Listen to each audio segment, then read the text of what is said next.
Hi there, welcome to the 2019 Photoshop Amazing Updates.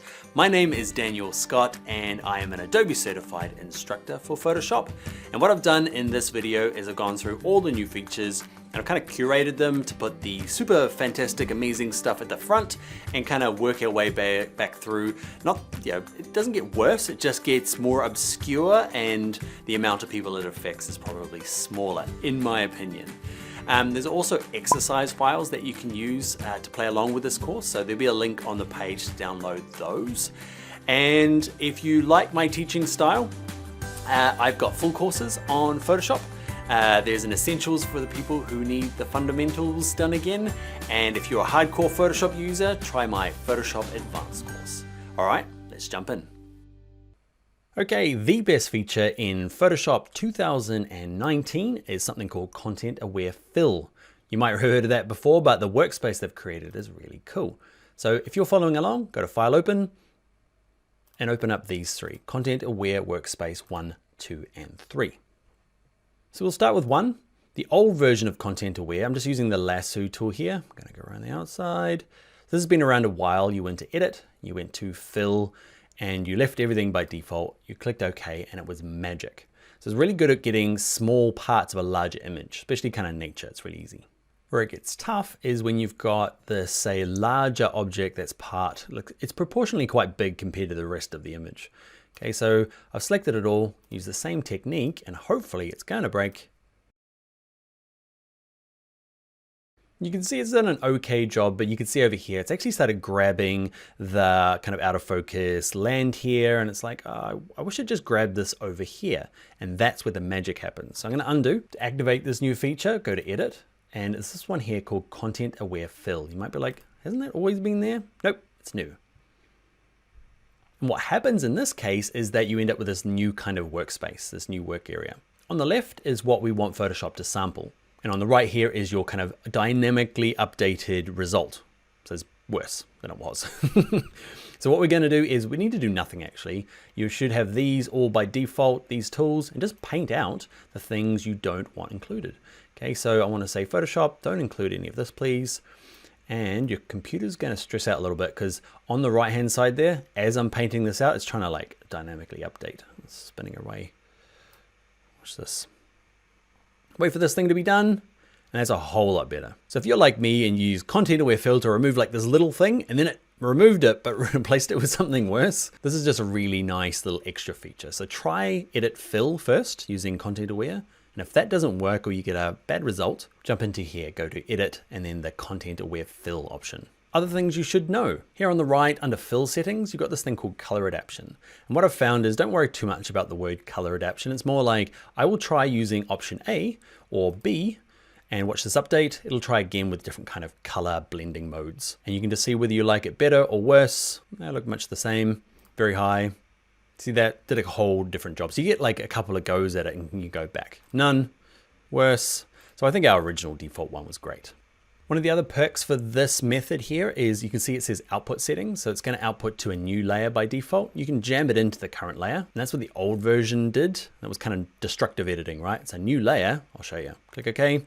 I'm going to deselect, and you can see here it's actually on its own layer. So you might actually run that a couple of times. So you've got a couple of different options to kind of start blending through. So that's the new ContentAware Fill workspace. One thing I wanted to show you though is ContentAware Fill is amazing, but there's a little tool that gets used in the really same kind of purpose. You want to say we remove these post-it notes. Let's give it a go using our method from before, ContentAware Fill. If we go to Edit, ContentAware Fill, use the workspace method, okay, it's going to go through and you can start deleting lots of things. So I'm going to say not the laptop, goodbye. Watching it update over here. It's got a bit of wood, so none of the wood, please. Okay, and you can chase this forever and still get a bit of a murky result. Man, it's getting more wood, not less wood. Okay, there are just times where this magical little option is. So same sort of lasso tool selection, and grab the patch tool. The patch tool is hiding underneath the spot healing brush. You just drag it. So this one here it's using the same technology, but you are saying replace it with this exact bit, please, and then blend it in. hit deselect, I find that gives you really good results. So it's the same thing. It's like using ContentAware Fill, but you are saying right from this area, please. Both methods have their place. One is you let the computer do the work, and with the patch tool, I find it's sometimes really specific, like actually just use this bit. All right, on to the next new feature. All right, the next feature is not really a feature, but it's something new and that they've updated, and it's a little bit painful and we need to address it before we move on. So open up Transform. I've got my logo layer selected. We use Edit, Free Transform. Everyone does it. It's Command T on a Mac, Control T on a PC. Okay, and we hold down Shift to make sure all the proportions are fine, but it's the opposite now.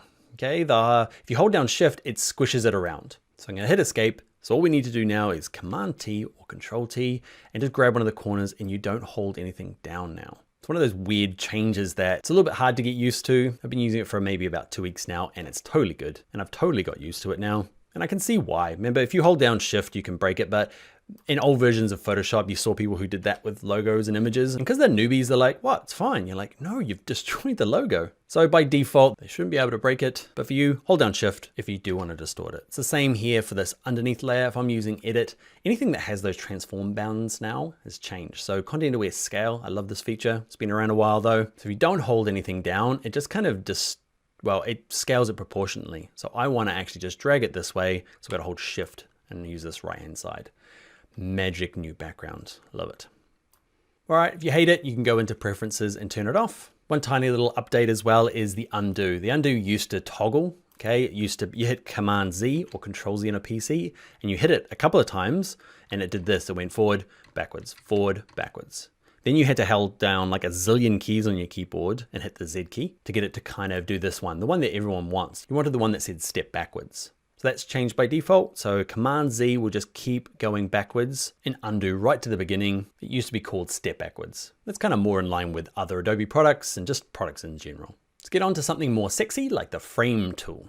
All right, open up from your exercise files, Frame Tool 1.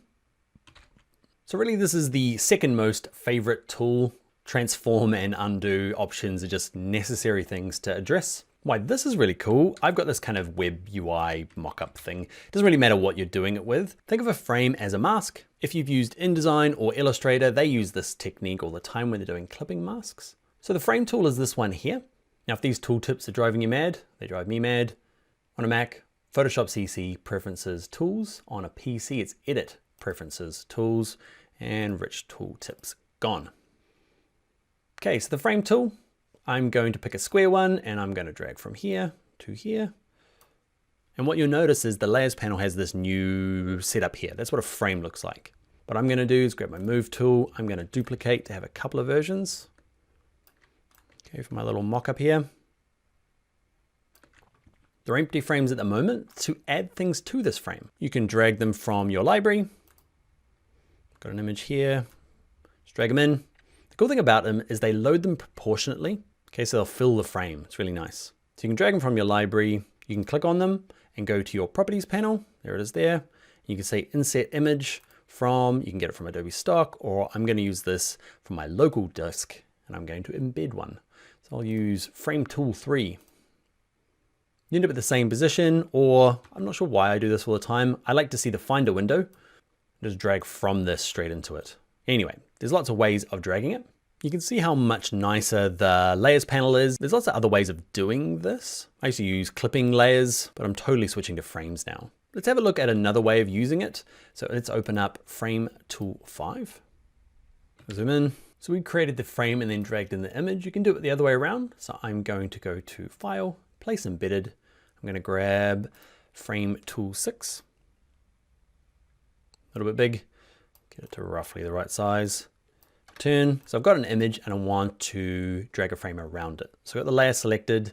I'm going to go to my frame tool. I'm going to grab the ellipse version and I'm just going to drag it across holding Shift so it's perfectly height and width.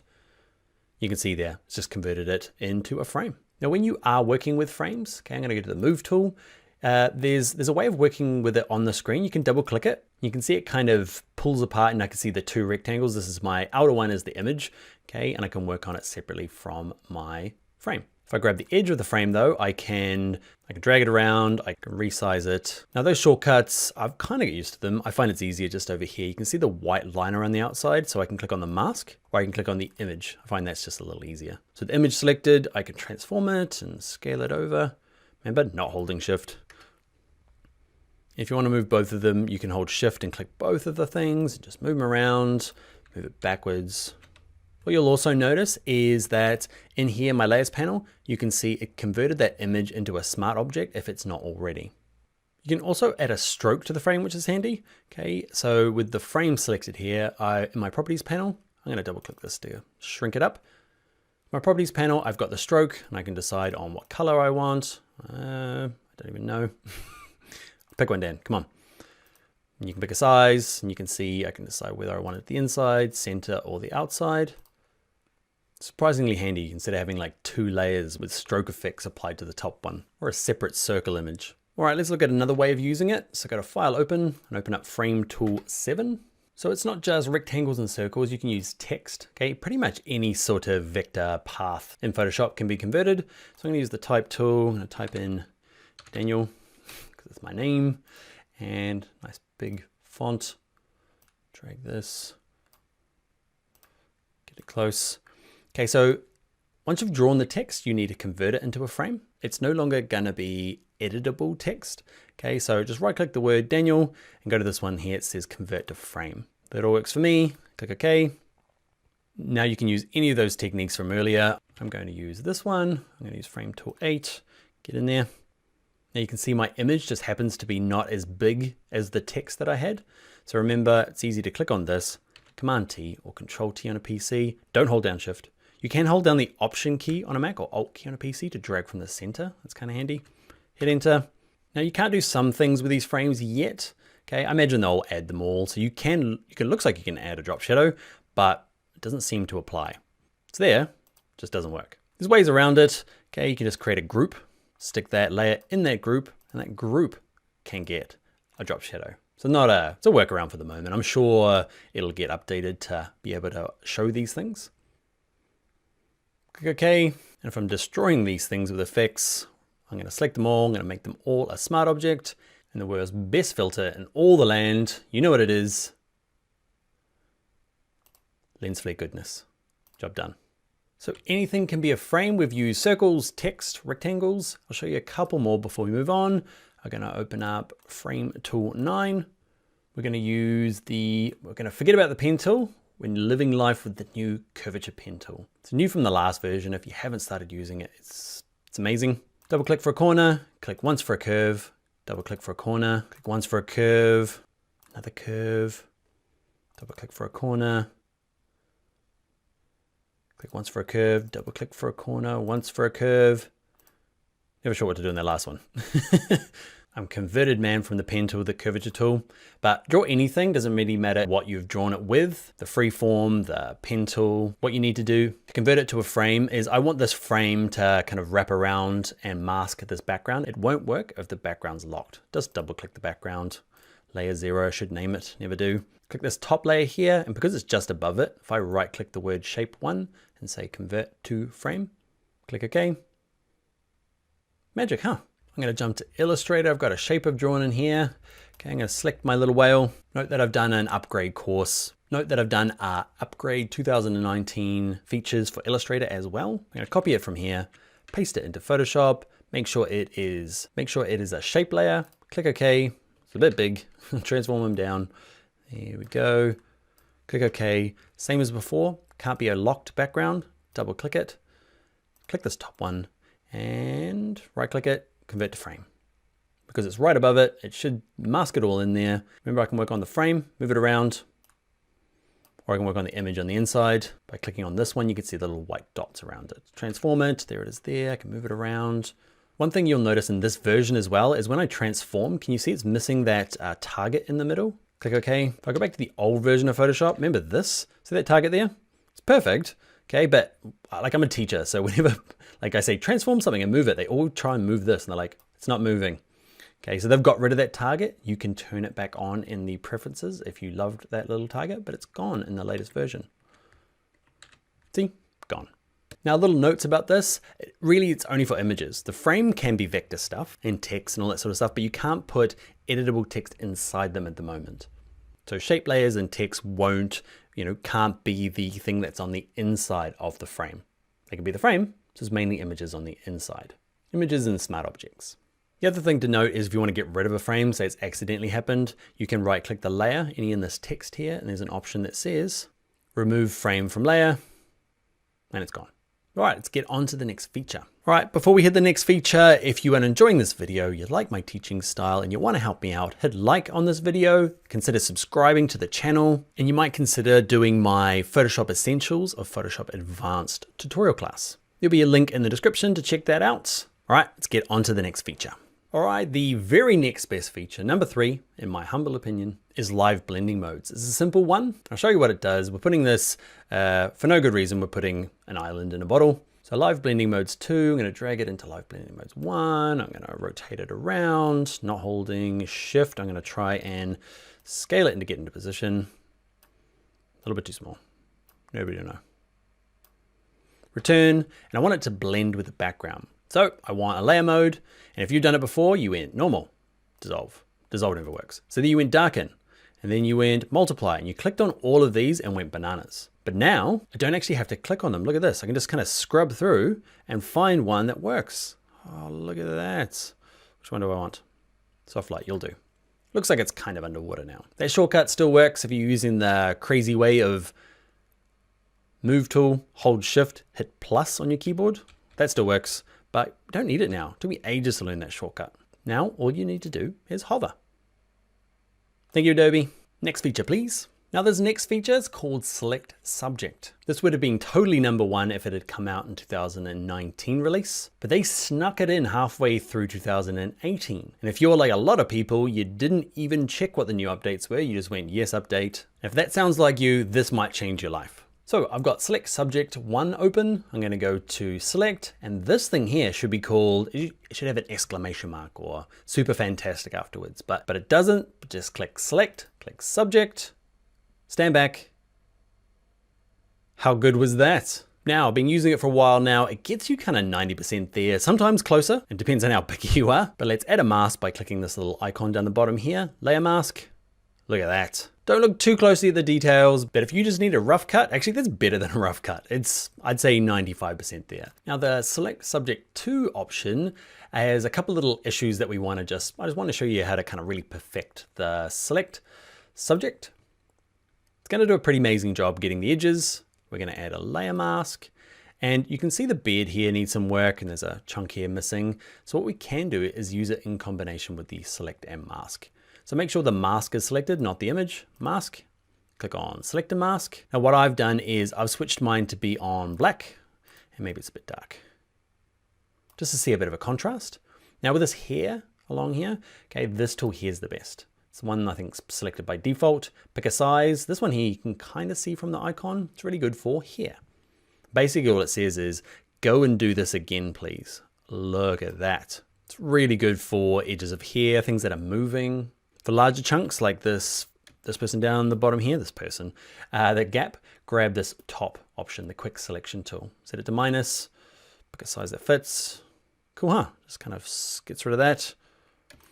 There's some bits in here, probably just need a little touch up. You see, you did one and it did them all. Oh, so good. You can kind of see though, there's a bit of an orange hue around the outside of his arm here. It's kind of around the hat a little bit. What I find, there's a bunch of options in here and you can play around with them, they're great.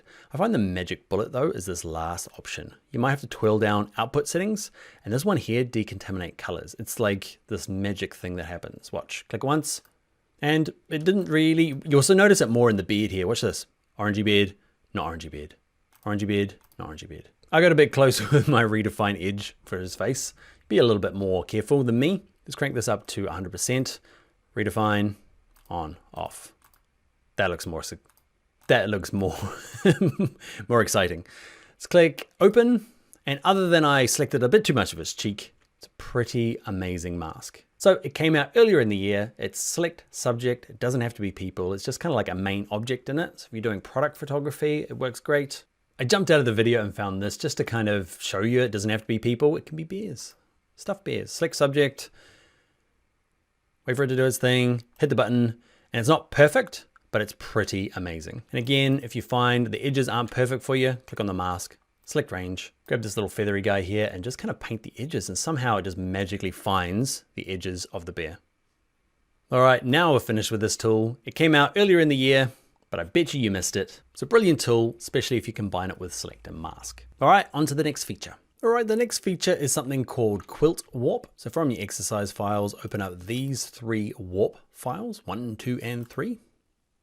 So when we've done warps in the past, I'm going to combine these two. So I want to mock up this magazine cover on this background, and we just go to Edit, Transform, we go to Warp. All right, and it's pretty easy the old way, okay, as long as it's kind of on a single plane. Now I'm going to spend like a couple of minutes doing this, just getting it looking nice. So I'll get it to speed up, zoom time.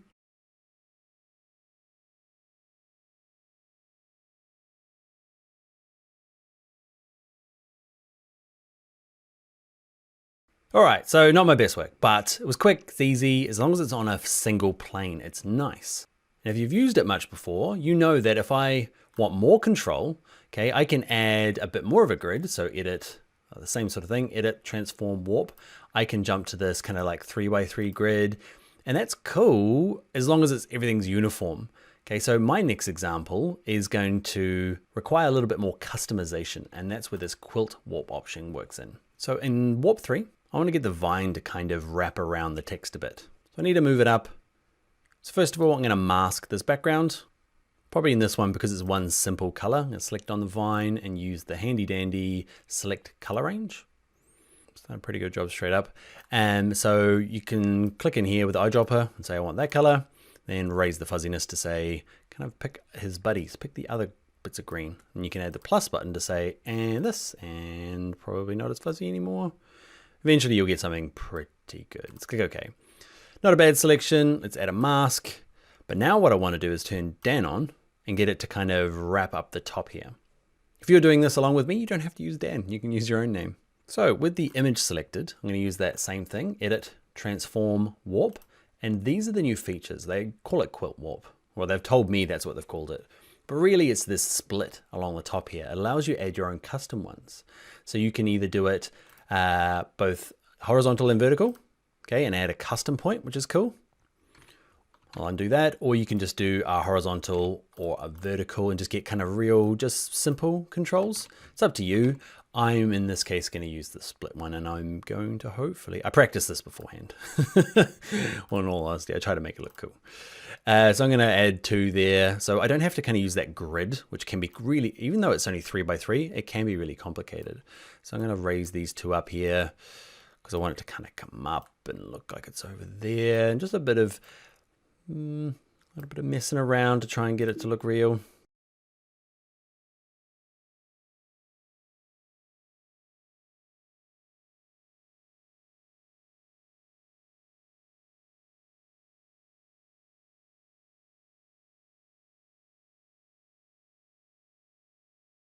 All right, as real as something like that can. So you can tell, like, the cool thing about it is that you can do it custom. You can do it exactly how you want by adding as many points or as little points as you want. Enter to confirm it. Okay, and yeah, that's the kind of new feature. The new addition to the Warp tool is adding custom points. They call it Quilt Warp. Before we move on, I want to quickly show you a cool little trick. It's a really easy way to get the vine to look like it's going in and out of the text, that kind of like interaction that looks really cool. So you need 2 versions. So I'm going to duplicate this guy, 2 Dans. You have one above the vine, one below it. And with this top one selected, add a layer mask. Grab your paintbrush. Make sure black is your foreground color. Pick a size and just paint the bits in you want. It's quite cool. It's going to go behind that part and then in front of that part. And you can kind of just decide how much kind of peeks through. Ah, look at us. And paint in white to get rid of stuff. All right, now I'm waffling. If you do your version, show me your example. Use your own name. You can use my name. You might not have such a stretched vine. Give it a background color. Where's my white one there? And share it with me on social media. Okay, so Instagram is the best one. I am Bring Your Own Laptop. Or if you're Twitter, I am Dan Loves Adobe. Take a screenshot and show me what you did. And let's get on to the next feature. All right, the next feature is something called distribute spacing. So up until this version, all you could do was select all of these people and say, I want to horizontal. That's what, no vertical. I always get that wrong. I want to line them up, but then I want to kind of step them out in individual spaces. And up until recently, all you had was this, okay, distribute centers. Okay, and that would kind of work, okay, but you can tell like this, it's using the center of every object, and because this one's small and this one's big, they don't have the same internal spacing. So this is quite cool. I find, I feel like this could be earlier in the tutorial now. I feel like it's always been a problem here, but now this thing is new. They don't look very fancy, but they distribute the gaps, which is very cool. So click on horizontal or vertical if you can work it out. That's why they got icons for people like me. Cool, huh? So now the spacing is even rather than the centers being even. It's a simple addition. It's been in things like Illustrator for a long time, but we welcome you here to Photoshop. Thanks, team. All right, next feature. All right, for this next feature, it's called Symmetry Painting. You might have bumped into it in a last version. It was hidden under some special features you had to turn on. It was a bit of a secret handshake to make it work, but now it's just built straight in. And if you did lose the last version, there is some updates to it. So the way it works is I've got Symmetry Painting open. Okay, basically just an empty layer is all I really need. I'm going to grab any of the brush or eraser tools or any of the kind of things you draw with, the pencil tool. We're going to pick a brush. Now, the sweet new brushes they came out a while ago in Photoshop, not that long ago, but you'll notice that the brushes panel's been cleaned up nicely. And under dry, media, and special brushes, Kyle Webster's joined Adobe and all his brushes came along with it, and they're amazing. So I'm going to use, not the dry ones, I'm going to use wet, this one here. Ultimate Inking Think and Thin. So the way this works is you pick a brush size, and this is the new little feature here, this little butterfly. So basically you pop it down and you pick one of these. We'll start with just a vertical one. It's nice and easy. You get to transform it first. You've really got to kind of decide, do I want it to be this way or this way? I'm just going to leave it as it was. Straight up and down and hit enter. Now I've got a foreground color and I'm just going to click, hold, and give you a sense of it. There's a giant brush, but you get the idea, right? You don't need to see me draw. Not even sure what I'm drawing. There's a cool little mix here of both the symmetry, which is cool, but also the brush and also the Wacom tablet, all kind of coming together to become an artist's best friend. I'm not sure what I'm doing now. So that's just flipping across either side one. You can just turn it off when you're finished. You can actually just change it to something else. If you're finished that and you're like, actually, I want to see what I want to see what the radial one does. That's a new one. Okay, so I'm going to have a segment count of, I don't know, we're messing about. Hit enter. Okay, and you can draw around and it kind of draws radial one. You can get a sense for it. I'm going to turn this one off and show you the last one, my favorite one. So instead of working on radial, I'm going to look at this mandala. I'm going to go up to 5. Enter at the size. Now, if you don't have a Wacom tablet, a way to kind of fake it is nothing to do with this, I'm just changing the size. It's this thing over here, the smoothing. If you lift up the smoothing to 100%, it's gonna kind of smooth out your lines and look a whole lot more natural and a little bit more hand-drawn than the kind of jittery stuff you might get. You can also mess about with some of these. Catch-up stroke is cool, and catch-up the end of stroke can be fun. Same with pulled string. Give them a go. You'll kind of find what you feel is natural. I'm happy with that, and I'm just going to draw for no good reason.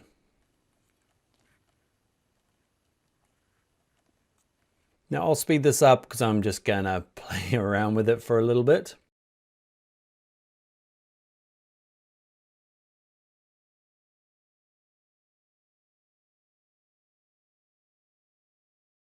All right, you're back. I don't even know what I was doing, but it was fun. Okay, but I got my little pattern. So Symmetry brush, you can see there's a bunch of different options in there. One thing you might find is like mine, it runs a little bit slow if you pick some really hardcore brushes in some of these other ones that Kyle's designed. Okay, just this whole symmetry thing is a little stressful on my machine. And I really hoped when I began this tutorial, I was like, I'm gonna draw something amazing. And I got started like we did here, and kind of looks like paella or ran over pizza. I was hoping for glory. I even got my Wacom out of the cupboard for you. You are welcome. All right, I got the solution, select them all. Let's smush them down, and you know what's coming. The world is a better place. All right, on to the next feature. All right, we're getting close to the end. I'm gonna throw these last kind of 3 into this one amazing image. It's my favorite stock image. It's not even a stock image. It's one shared by the photographer, Charles Deluvio. Sorry, dude. On Unsplash, go check him out. And then we'll do a bit of a wrap up afterwards. Kind of a next steps thing. This one here, I'm gonna use the pen tool. I've got a stroke, I've got no fill. I'm just gonna draw a set of red glasses on him for no real reason other than to show you this feature. If you worked on a document where this is not too bad because the default's blue and the background's kind of bluey, but it's quite thin and a little bit hard to see. You can now in Photoshop go up to this little cog. So I'm working my pen tool, go to this cog, and you can say, actually, I want to see it a lot thicker. I'm going to go to giant size. Okay, so you can see it nice and easy and also pick a different color. Nice high contrast one. Rubber band's quite cool as well. If I start another shape over here, can you see it's actually connected to it? Illustrator does that by default now. You can decide whether you like that thing, because without it, if you forget, it's that kind of like hope and guess what it's going to do. If you're okay with the pen tool, then it's fine. But if you're a newbie, turn that rubber banding on. It'll give you a hand. All right, back to this guy. I love him so much. All right, 3 more simple things. I'm going to grab the brush tool. Where is it there?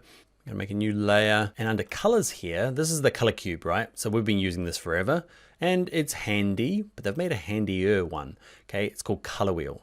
And it just means you've got the hue all the way around and it kind of loops back on itself rather than that weird slider that kind of stops at red and then goes back to red. This one here is just a nice easy way to pick the hue.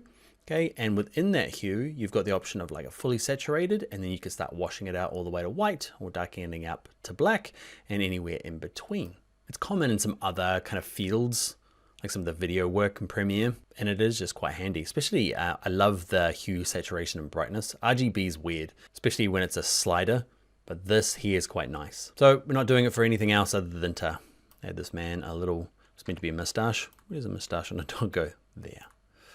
All right, so that's one feature, the color wheel. The other one is window, workspace, lock the workspace. I've already just turned it on. Okay, and what it means is you can't move these or break them. Okay, and why would you do that? You might just like it. Okay, you might have got it sorted, but really it's for people working on computers that actually are touch screens, like the Microsoft Surface or the Surface Studio or the Wacom Cintiq. I'll show you one of them. This is the new one from Microsoft. I think it only got released or talked about yesterday. That's why all these images are a day ago. But you can actually work on these. So it's a full operating system, but you can actually start drawing on top of it. And that can be problematic when panels start moving around. So that option is for you. And our last one before we wrap up and talk about next steps is view. And this one here, horizontal. This one here, flip horizontal. Just flips it over, just temporarily. It's not like done. It's not like edit, transform, flip horizontal. It's just there to do quick kind of checks. That's what is the end. I can't work out a reason for this, if I'm honest. Adobe told me it's because artists like to check symmetry, and you might, leave a comment if you're like, yeah, totally love that idea. So it's not finished. It's just kind of like temporary flipping. You can work on it, but it is just a view change. All right, let's jump to Real Dan to wrap things up. Say goodbye to the pug. All right, my friend, you've made it to the end. Long video, I know. If we've only just met, I am Daniel Scott, and I've got a bonus for you for making it to the end. It's a printable cheat sheet, like cheat sheet, shortcuts. It's, I'm not sure why I'm doing this, but it's about that big. Okay, you can print it off, stick it next to your computer. It's free. Go check it out at bringyourownlaptop.com, and there's a resources tab. There's a bunch of other shortcut worksheets in there as well. And what else can you do? This is the Photoshop 2019. I've also done updates for Illustrator, InDesign, After Effects, Premiere, XD, Animate, Dreamweaver. Go check out those if you like them. And yeah, I will see you hopefully in another course. Hi, good people.